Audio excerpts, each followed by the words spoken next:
Friends, आज इस video में हम बात करेंगे LIC पॉलिसी जीवन आज़ाद प्लान नंबर 868 के संबंध में। यह एक endowment non ULIP guaranteed return और लिमिटेड प्रीमियम पेमेंट प्लान है। यानी कि इस पॉलिसी में शेयर मार्केट में होने वाले उतार चढ़ाव का कोई डर नहीं रहता और एक गारंटीड रिटर्न देने वाली पॉलिसी है। साथ ही पॉलिसी की पूरी अवधि तक इस पॉलिसी में प्रीमियम जमा नहीं करना होता, बल्कि कुछ कम समय तक ही इसमें प्रीमियम जमा करना होता है। सो हेलो एंड नमस्ते फ्रेंड्स, मैं मनोज कुमार यादव, एक फाइनेंशियल डॉक्टर। हमारे YouTube channel money manager Manoj पर आपका हार्दिक स्वागत है। तो आइए अब हम जानते हैं इस पॉलिसी को विस्तार से। आइए अब हम बात करते हैं इस पॉलिसी की eligibility conditions and other restrictions के संबंध में। सबसे पहले मिनिमम एज एट एंट्री, यानी कि इस पॉलिसी को लेने के लिए व्यक्ति की आयु कम से कम 90 दिन पूर्ण होनी आवश्यक है। मैक्सिमम एज एट एंट्री 50 साल, यानी कि अगर व्यक्ति किसी एजेंट्स के ब्रोकर के माध्यम से यह पॉलिसी लेता है तो वह अधिकतम 50 साल की आयु वाला व्यक्ति ले सकता है। लेकिन यदि कोई व्यक्ति POSP या CPSC के माध्यम से यह पॉलिसी लेता है तो उसकी पॉलिसी लेने के लिए अधिकतम आयु निकालने के लिए 65 में से जितने भी टर्म की पॉलिसी ले रहा है उसको घटा करके निकाला जाएगा। अब बात करते हैं मिनिमम एज एट मैच्योरिटी, यानी कि मैच्योरिटी के समय व्यक्ति की आयु कम से कम 18 वर्ष पूर्ण होनी आवश्यक है। मैक्सिमम एज एट मैच्योरिटी 70 साल। 70 साल यानी कि अगर व्यक्ति किसी एजेंट के या ब्रोकर के माध्यम से पॉलिसी लेता है तो 70 साल। लेकिन यदि POSP या CPSC के माध्यम से यह पॉलिसी लेता है तो मैक्सिमम 65 साल उसकी मैच्योरिटी के समय आयु होनी चाहिए। पॉलिसी टर्म, इस पॉलिसी को 15 साल से लेकर के 20 साल की अवधि के लिए लिया जा सकता है। प्रीमियम पेइंग टर्म, इसमें पॉलिसी टर्म जो भी होगी उसमें से 8 साल घटा करके शेष बची अवधि के लिए इस पॉलिसी में प्रीमियम जमा करना होगा। Minimum basic sum assured 2 lakh रुपए और maximum basic sum assured 5 lakh रुपए होगा। यानी कि कोई भी व्यक्ति यह पॉलिसी अधिकतम 5 लाख रुपए तक की ही ले सकता है और यह पॉलिसी 2 लाख रुपए से ऊपर में 25,000 रुपये के मल्टीपल में ली जा सकती है। अब बात करते हैं हम इस पॉलिसी के बेनिफिट्स के संबंध में। सबसे पहले डेथ बेनिफिट। तो डेथ की कंडीशन में बीमा धारक के नॉमिनी को सम एश्योर्ड ऑन डेथ का भुगतान किया जाएगा और यहाँ सम एश्योर्ड ऑन डेथ से मतलब है बेसिक सम एश्योर्ड या उसके एनुअल प्रीमियम के 7 गुना। इन दोनों में से जो भी राशि अधिक होगी उसका भुगतान उसके नॉमिनी को किया जाएगा।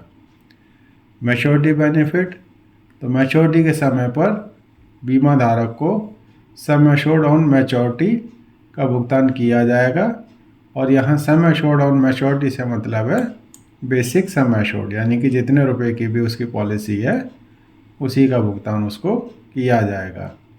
तो यह एक ऐसी पॉलिसी है जिसमें पॉलिसी लेते समय ही बीमा धारक को यह पता होता है कि उसको मैच्योरिटी के समय पर क्या अमाउंट मिलने वाला है। अब बात करते हैं इस पॉलिसी के अदर ऑप्शंस की। तो सबसे पहले ऑप्शनल राइडर, यानी कि इस पॉलिसी में बीमा धारक को कौन कौन से राइडर मिलते हैं। तो सबसे पहले है accidental death and disability benefit rider, फिर है एक्सीडेंट बेनिफिट राइडर, यानी कि बीमा धारक इन दोनों में से कोई सा एक ही राइडर ले सकता है।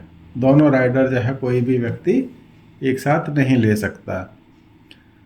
फिर आता है प्रीमियम वेवर बेनिफिट राइडर, यानी कि अगर कोई व्यक्ति अपने बच्चे के नाम पर यह पॉलिसी लेता है तो यह राइडर भी वह ले सकता है।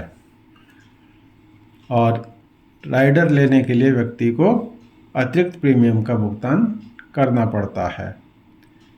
अब बात करते हैं second, settlement option for maturity benefit, यानी कि इस पॉलिसी में बीमा धारक के पास में यह विकल्प उपलब्ध होता है कि वह अपनी पॉलिसी की मैच्योरिटी को या तो एक मुश्त ले ले या फिर उसको 5 साल की अवधि में भी किस्तों में ले सकता है। Second, option to take death benefit in instalment, यानी कि जिस तरीके से कोई बीमा धारक अपनी पॉलिसी की मैच्योरिटी को किस्तों में ले सकता है, उसी प्रकार से वह अपनी पॉलिसी के लिए यह भी निश्चित कर सकता है कि उसकी डेथ की दशा में उसके नॉमिनी को मिलने वाली धनराशि एक मुश्त ना मिल करके वह भी अधिकतम 5 वर्ष की अवधि में दी जा सकती है, और यह या तो संपूर्ण राशि के लिए कर सकता है ऐसा प्रबंध, या उसमें से आंशिक धनराशि एक साथ दी जा सकती है और शेष बची धनराशि को अगले 5 वर्ष की किस्तों में दिया जा सकता है। अब बात करते हैं पेमेंट ऑफ प्रीमियम्स, यानी कि इस पॉलिसी का premium yearly, half yearly, quarterly या मंथली मोड में भी किया जा सकता है, लेकिन मंथली मोड में केवल नैच के माध्यम से या सैलरी सेविंग के माध्यम से ही किया जा सकता है। ग्रेस पीरियड, यानी कि बीमा अवधि, यानी कि इस पॉलिसी में प्रीमियम भुगतान की जो देय तिथि होगी उसके बाद में भी बीमा धारक अगले 30 दिनों में इस पॉलिसी का प्रीमियम भुगतान कर सकता है, यदि उसके ईयरली, हाफ ईयरली या क्वार्टरली मोड में प्रीमियम जमा किया जाता है, और यदि मंथली मोड में है तो उस दशा में देय तिथि के बाद में अगले 15 दिन का उसको ग्रेस पीरियड मिलता है, और इस ग्रेस पीरियड में वह अपना प्रीमियम बिना किसी लेट फीस के जमा कर सकता है, और इस ग्रेस पीरियड की अवधि में भी उसका रिस्क कवर बना रहता है। पेड अप वैल्यू, यानी कि अगर कोई व्यक्ति अपनी पॉलिसी का प्रीमियम 2 वर्ष की अवधि तक कम से कम जमा नहीं करता है और उसकी ग्रेस पीरियड की अवधि भी निकल जाती है, तो ऐसी policy paid up value acquire नहीं करती, और ऐसी दशा में इस पॉलिसी में सभी बेनिफिट सीज हो जाते हैं, और उस दशा में बीमा धारक की मृत्यु होने पर या पॉलिसी की मैच्योरिटी की तिथि पर किसी भी तरह का कोई भुगतान LIC की तरफ से नहीं किया जाता है। लेकिन यदि इस पॉलिसी में कम से कम 2 वर्ष की अवधि के प्रीमियम जमा किए जा चुके हैं और उसके बाद में देय तिथि के पश्चात ग्रेस पीरियड की अवधि भी निकल गई है, तो उस दशा में बीमा धारक की मृत्यु होने पर या मैच्योरिटी की तिथि पर पेड अप वैल्यू के अनुसार बीमा धारक को या उसके नॉमिनी को भुगतान किया जाता है, यानी कि यह पॉलिसी पूरी तरीके से निष्प्रभावी नहीं होती है। रिवाइवल, यानी कि अगर कोई भी पॉलिसी जिसमें देय तिथि के पश्चात ग्रेस पीरियड की अवधि में भी कोई व्यक्ति अपना प्रीमियम जमा नहीं करवाता है, तो ऐसी पॉलिसी लैप्स हो जाती है, और ऐसी लैप्स पॉलिसी को प्रीमियम की देय तिथि से 5 वर्ष की अवधि के अंदर अंदर कभी भी चालू करवाया जा सकता है। सरेंडर, यानी कि अगर किसी व्यक्ति ने अपनी इस पॉलिसी में कम से कम 2 वर्ष का प्रीमियम जमा किया हुआ है, तो वह ऐसी अपनी पॉलिसी को कभी भी सरेंडर कर सकता है, और सरेंडर की दशा में बीमा धारक को गारंटीड सरेंडर वैल्यू या स्पेशल सरेंडर वैल्यू, इसमें से जो भी अधिक होगी उसका भुगतान बीमा धारक को कर दिया जाएगा। लेकिन फ्रेंड्स, आपको जो है अपनी पॉलिसी सरेंडर करने के विषय में कभी भी नहीं सोचना चाहिए, और यदि कोई भी ऐसी विषम परिस्थितियाँ तो थोड़ा इंतज़ार करना चाहिए कि जब भी आपकी आर्थिक स्थिति में सुधार हो तो आप अपनी पॉलिसी को दोबारा से चालू करवा सकें, क्योंकि सरेंडर करने की दशा में सबसे पहले तो आपको आर्थिक नुकसान होता है। दूसरा, पॉलिसी लेते समय आपने जो अपने परिवार की आर्थिक सुरक्षा को ध्यान में रखा था, आपका वह उद्देश्य भी खत्म हो जाता है। पॉलिसी लोन यानी कि इस पॉलिसी में अगर बीमा धारक ने कम से कम 2 वर्ष तक प्रीमियम जमा किया है तो वह अपनी इस पॉलिसी के अगेंस्ट में LIC से या फिर बैंक से भी लोन ले सकता है। टैक्स बेनिफिट यानी कि इस पॉलिसी में बीमा धारक द्वारा किसी भी वर्ष में अधिकतम 1.5 लाख रुपए तक का प्रीमियम जमा करने पर इनकम टैक्स के अंडर सेक्शन 80C उसको प्रीमियम पर रिबेट मिल जाती है। इसी प्रकार से इस पॉलिसी में पॉलिसी की मैच्योरिटी की दशा में या बीमा धारक की डेथ की कंडीशन में उसके नॉमिनी को मिलने वाले डेथ बेनिफिट की संपूर्ण राशि under section 10(10)(d) tax free होती है। तो आइए अब इस पॉलिसी को एक एग्जाम्पल के माध्यम से भी समझ लेते हैं। तो सबसे पहले हम लेते हैं कि एक व्यक्ति जिसकी आयु 30 वर्ष है और वह इस पॉलिसी की कंडीशन के अनुसार अधिकतम 5 लाख रुपए तक की पॉलिसी ले लेता है और पॉलिसी की टर्म भी 20 साल है। तो यहाँ उसकी PPT हो जाएगी 20 साल में से 8 साल घटा करके और 12 साल तक उसको प्रीमियम देना होगा। अब यहाँ उस बीमा धारक ने पॉलिसी लेते समय ADDB राइडर भी 5 लाख रुपए का लिया है। तो इस दशा में उसका पहले साल का जो प्रीमियम होगा वो 25,418 रुपये और अगले साल से 24,870 रुपये सालाना उसका प्रीमियम ये होगा विद GST।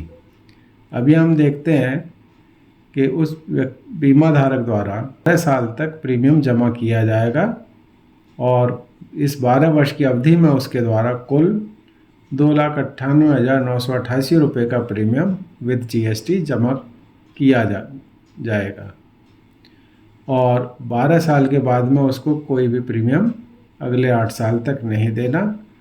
और जब इसकी अवधि पूर्ण होगी यानी कि पॉलिसी लिए हुए 20 साल हो जाएंगे, उस समय बीमा धारक की आयु 50 वर्ष हो जाएगी, तो उसको मैच्योरिटी के समय पर सम एश्योर्ड ऑन मैच्योरिटी यानी कि बेसिक सम एश्योर्ड का भुगतान होगा। और बेसिक सम एश्योर्ड था इस पॉलिसी में 5 लाख रुपए, तो पूरे 5 लाख रुपए का भुगतान उसको LIC के द्वारा कर दिया जाएगा और यह पूरा 5 लाख रुपए उसको टैक्स फ्री मिलेगा।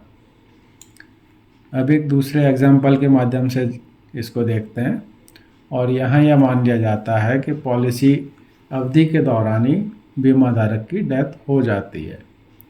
अब यहाँ भी हमने लिया है कि बीमा लेते समय व्यक्ति की आयु 30 वर्ष, बीमा धन 5 लाख रुपए है, पॉलिसी टर्म 20 साल है जिसमें उसको 12 साल तक प्रीमियम जमा करना था और यहाँ उसने ADDB राइडर भी 5 लाख रुपए का लिया हुआ है। इस दशा में उसका पहले साल का प्रीमियम विद GST बना 25,418 रुपये और सेकेंड ईयर से उसका प्रीमियम हो जाएगा 24,870 रुपये सालाना विद GST। अब यहाँ हमने यह माना है कि पॉलिसी लेने के 2 साल बाद यानी कि 2 साल तक उसने प्रीमियम जमा किया और 2 साल बाद उसकी डेथ हो जाती है, तो इस दशा में उसके द्वारा 2 साल में कुल 50,288 रुपये का प्रीमियम जमा किया गया। अब यदि उस बीमा धारक की डेथ नेचुरल है तो उस दशा में उसको सम एश्योर्ड ऑन डेथ यानी कि बेसिक सम एश्योर्ड का भुगतान किया जाएगा और बेसिक सम एश्योर्ड था यहाँ 5 लाख रुपए। लेकिन यदि बीमा धारक की एक्सीडेंट में डेथ हो जाती है तो उसको ADDB राइडर जो उसने लिया हुआ था 5 लाख रुपए का, तो उस 5 लाख रुपए का भी अतिरिक्त भुगतान LIC के द्वारा किया जाएगा यानी कि उसके नॉमिनी को टोटल 10 लाख रुपए का भुगतान LIC के माध्यम से किया जाएगा। तो फ्रेंड्स, यह है एक गारंटीड रिटर्न वाली पॉलिसी है LIC की और बहुत अच्छी पॉलिसी है। और जो भी व्यक्ति पॉलिसी लेते समय ही यह निश्चित करना चाहते हैं कि उनको मैच्योरिटी की तारीख पर क्या अमाउंट मिलेगा, तो वो आप जो है ये पॉलिसी ले सकते हैं। तो फ्रेंड्स, इस पॉलिसी को लेने के लिए आप अपने LIC एजेंट या इस वीडियो को भेजने वाले एजेंट साथी को कॉल करके यह पॉलिसी ले सकते हैं। फ्रेंड्स, आपको यदि हमारा यह वीडियो पसंद आया हो तो इसको लाइक, सब्सक्राइब और शेयर करना ना भूलें और साथ ही बेल आइकॉन भी ज़रूर दबाएं, जिससे कि हमारे आने वाले हर वीडियो की जानकारी आपको समय से मिलती रहे। और इस वीडियो में अंत तक बने रहने के लिए आपका बहुत बहुत धन्यवाद।